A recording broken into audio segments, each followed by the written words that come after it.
Selamat siang pemirsa, kembali saya Lucia Saharwi menemui Anda dalam program Metro Plus Siang. Sejak harga minyak dunia melemah di akhir tahun 2014, banyak perusahaan minyak dan gas kemudian menyetop sebagian besar proyek pengeboran dan eksplorasi migas.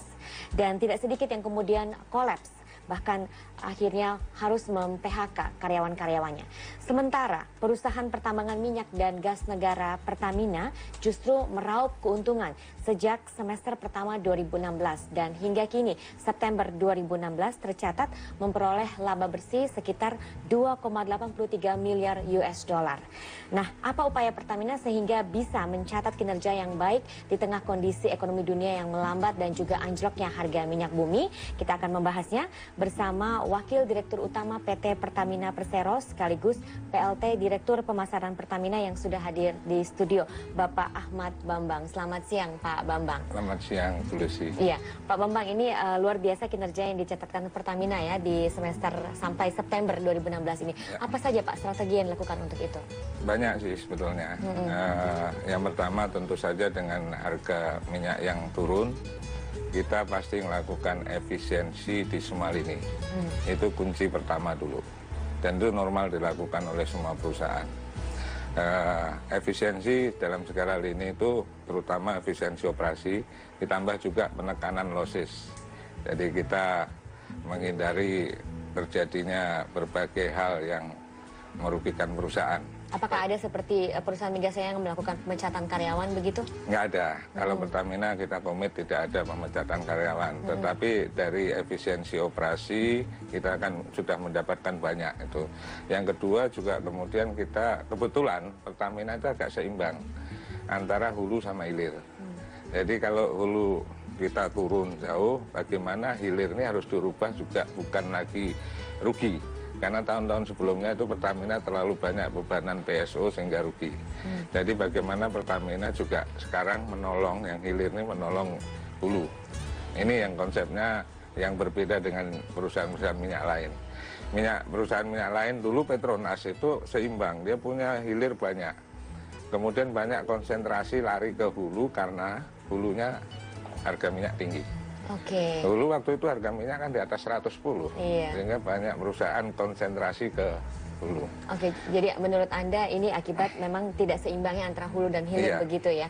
Nah, kalau tadi Pak Bambang sempat menyebutkan bahwa kondisi Pertamina juga sebagai PSO begitu ya Pak ya? Nah, ini apakah bukannya kemudian membuat Pertamina juga mungkin tidak bisa meraih profit yang banyak karena ada penugasan dari pemerintah ini? Betul, oleh karena itu mulai 2015 kebetulan juga pemerintah mendukung upaya pengurangan subsidi.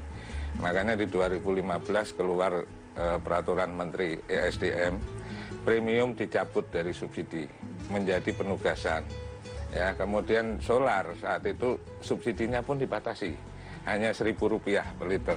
Bahkan sekarang sudah tinggal Rp500 per liter mulai Oktober kemarin. Nah, ini kemudian memacu Pertamina, tidak ada subsidi, tetapi harga yang ditetapkan pemerintah. Dengan demikian ada risiko di sini. Kalau yang ditetapkan pemerintah itu di atas harga ekonomi untuk premium, ya Pertamina untung. Tetapi kalau ditetapkan di bawah ekonomi, berarti Pertamina rugi. Nah, di mana Pertamina mengurangi risiko ini? Salah satunya kami kurangi konsumsi premium dengan mengalihkan produk lain. Makanya keluar peta lain. Nah, kalau menghadapi kompetitor yang memiliki, yang mungkin bagi konsumen-konsumen lain dinilai kualitas produknya lebih baik, ini bagaimana? Pertamina harus menunjukkan bahwa Pertamina adalah kualitas produknya kelas dunia. Makanya kita tunjukkan misalnya keluarlah uji coba Pertamax dibandingkan oleh produk-produk lain yang dilakukan oleh misalnya majalah otomotif sebagainya. Apa benar Pertamina kalah? Itu juga bicara. Kemudian kami juga menunjukkan keluarkan produk baru Pertamax Turbo, dan itu pasar yang kita tempuh adalah pasar luar negeri dulu, Eropa, untuk membuktikan bahwa Pertamina itu mampu. Nah, makanya sekarang kita keluarkan Pertamax Turbo di Belgia, Perancis, Italia, Jerman, laku, baru dibawa ke Indonesia. Kerjasama dengan Lamborghini. Nah, pelumasnya pun juga begitu. Kita keluarkan pelumas platinum, ya, Fastron Platinum, itu kan pelumas tingkat tinggi. Dan itu dibuktikan dipakai Lamborghini dan sekarang laku untuk Eropa. Oke, dari segi harga bagaimana Pak untuk Pertamax Turbo tadi? Nah, Bisa bersaing? Saya produk Pertamax Turbo itu adalah produk yang RON tertinggi di Indonesia, RON 98. Tetapi bisa dicek, ya, memang kami belum punya pesaing yang RON 98. Tetapi apakah harga RON 98 Pertamina itu lebih mahal tidak dengan harga produk yang mendekati, misalnya di RON 95? Nah, itu bisa dicek. Kami jual produk paling tinggi tetapi dengan harga yang bersaing dengan kualitas yang di bawahnya. Artinya apa Pak? Artinya memang Pertamina ini sengaja mengambil untung hanya kecil saja atau bagaimana Pak strateginya? Kita itu sebetulnya punya kelebihan yang selama ini kurang dimanfaatkan. Satu kelebihannya adalah volumenya besar. Pangsa pasar Pertamina masih besar. Karena volumenya besar, harusnya bisa efisiensi cost per liternya. Nah, dengan efisiensi cost per liternya, kami sebetulnya, apalagi ada permen, bahwa profit itu untuk non-PSO itu 5-10%. Jadi nggak boleh kami juga ngambil profitnya terlalu tinggi. Dengan cost yang rendah, kami sudah untung wajar. Baik, tidak mungkin kami ngambil untung kecil sehingga dapat untung besar gitu. Baik, kita masih akan membahas ini lebih lanjut Pak Bambang. Pemirsa jangan kemana-mana, kami masih akan kembali dalam Metro Plus Siang sesaat lagi.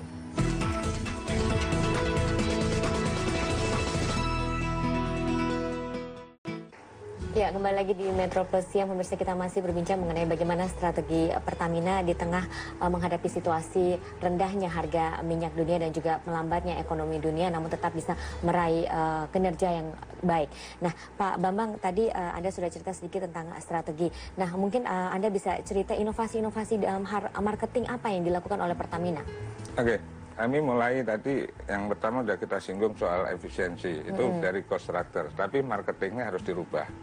2014 itu dari kelompok bisnis kami ada 10. 10 itu misalnya retail, kemudian industri marine, kemudian aviasi, domestik gas, petrokimia, dan sebagainya, pelumas. Itu separuh-separuh, 5 untung, 5 rugi. Nah, jadi dengan kita efisiensi, ini kondisi kemudian 2014 nih, Pak, ya? Bagaimana kami mengubah yang 5 merah ini sehingga bisa semua jadi hijau, sama profit. Di mana saja Pak yang rugi itu? Jadi PSO rugi, retail industri PLN juga rugi. Kami jual ke PLN saat itu pun rugi. Kemudian industri marine PSO yang ke PLNI sebagainya itu juga rugi. Kemudian gas rugi. Domestik gas yang LPG tadi, petrochemical juga rugi, berat jadi. Jadi gimana ini jadi merah, ini jadi hijau. Makanya 2015 kami sampaikan strategi Pertamina dengan tagline marketing harus profit. Caranya efisiensi biaya sama strategi harga yang benar. Nah, strategi harga yang benar dari sekian 5 yang merah itu sebetulnya memang ada 2 yang merupakan domain pemerintah. Yang PSO kita nggak bisa menentukan utak-atik, tapi kami bisa bicara dengan pemerintah loh untuk normal. Makanya dengan pemerintah keluarlah formulasi yang disetujui dengan DPR.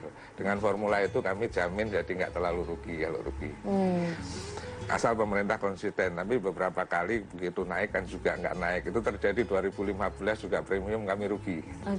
Itu rugi besar itu premium, karena waktu naik pemerintah nggak naikin. Tapi nggak apa-apa, karena masih ketutup bisnis lainnya. Toh pada akhirnya 2015 kami nggak turun dibandingkan 2014. 1,43 menjadi 1,4 miliar dolar.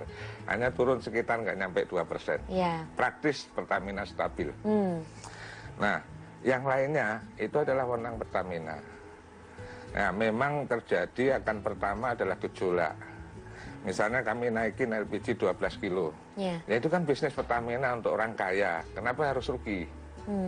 Ya, gejolak. Nggak apa-apa. Tapi akhirnya juga bisa nerima. Kita sosialisasi. Emang ini untuk orang kaya kok. Pertamax kita sesuaikan juga. Jadi di situ strategi marketing. Tahun pertama kita harus profit. Nah, bagaimana mengubah menjadi profit, cost sama strategi harga. Yang kedua, kami meminta teman-teman tidak lagi berpikir kuota, yang PSO ini supaya nggak rugi, caranya adalah jangan memikirkan kuota. Kuota itu berarti demarketing. Karena apa? Orang beli dibatasi. Bagaimana kita melakukan penjualan real marketing dengan cara kuota hilang? Gimana caranya Pak? Sebagian dikeluarin. Konsumen yang sebelumnya pakai premium, keluarin produk baru. Oke, supaya pindah, ya. Sehingga premium berapapun dibeli kita juga nggak akan lebih dari kuota, nggak akan lebih dari yang APBN. Demikian juga solar, keluarin produk Dexlite, premium waktu itu Pertalite. Dengan kita promosi Pertalite, Pertamax pun ikut naik. Karena kita promosinya adalah apa? Ini maaf Mbak, sekarang ini lagi konsumen terbesar kita adalah generasi Y, milenial. Itu hampir 40 juta orang. Sifat generasi konsumen milenial itu adalah salah satunya mereka senang kebaikan, mereka senang lingkungan yang bersih. Dengan kami promosikan Pertalite yang efisien, mestinya harganya lebih mahal, tapi kalau dihitung per kilometer lebih murah. Kemudian ini emisinya lebih rendah, mereka dukung penuh. Jadi responnya baik untuk Pertalite ini sekali gitu loh. Dan begitu milenial kita dapat, yang lainnya ngikut. Yang ikut. Karena itu konsumen terbesarnya di sana. 40 juta penduduk Indonesia itu adalah generasi milenial. Oke. Nah, selain inovasi dalam marketing itu, saya juga mendengar istilah the guild marketing ya Pak ya. Itu apa maksudnya Pak? Nah, sesudah 2015 kita sukses marketing. Akibatnya kami bisa memperoleh operational profit dari hilir yang semula itu kami itu operasi hilir itu minus 100 juta. 2014 itu minus 100 juta, rugi. Yang di hilir ya Pak ya? Di hilir, di Pertamina. Menjadi profit 1,8 miliar. Ya, itu kemudian kami ubah lagi 2016. Sekarang kita sudah profit.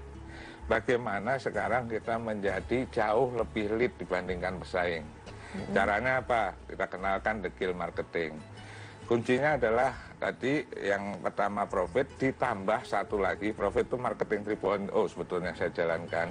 Yang semula orang berpikirnya cuma 4P. 4P itu price, product, promotion, place kan gitu aja lah. Menjadi 4 dan atau 5C. Bagaimana kita melihat customer, makanya tadi harus lihat milenial gimana. Bagaimana lihat kompetitor, bagaimana kita lihat perubahan. Dan terakhir bagaimana kita menyikapinya. Nah inilah kemudian muncullah brand. Salah satu keunggulan dari 4C atau 5C adalah brand. Karena apa? Posisinya kita PDB, positioning, ya, differentiation harus ada bedanya.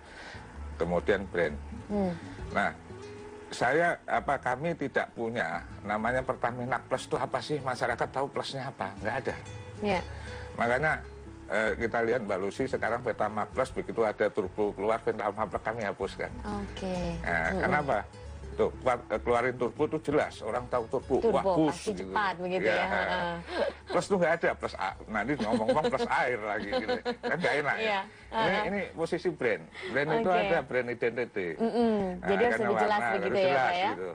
Nah dengan demikian itulah kita keluarkan think like there is no box. Harus inovasi, harus kreasi, berpikir tanpa batas. Jadi bukan lagi out of the box, tapi there is no box. No box. Ya, Pak? Nah, makanya kita keluarkan namanya the guild competition. Oke, baik. Kita masih akan membahas ini lebih lanjut, Pak Bambang. Pemirsa jangan kemana-mana, kami masih akan kembali sesaat lagi.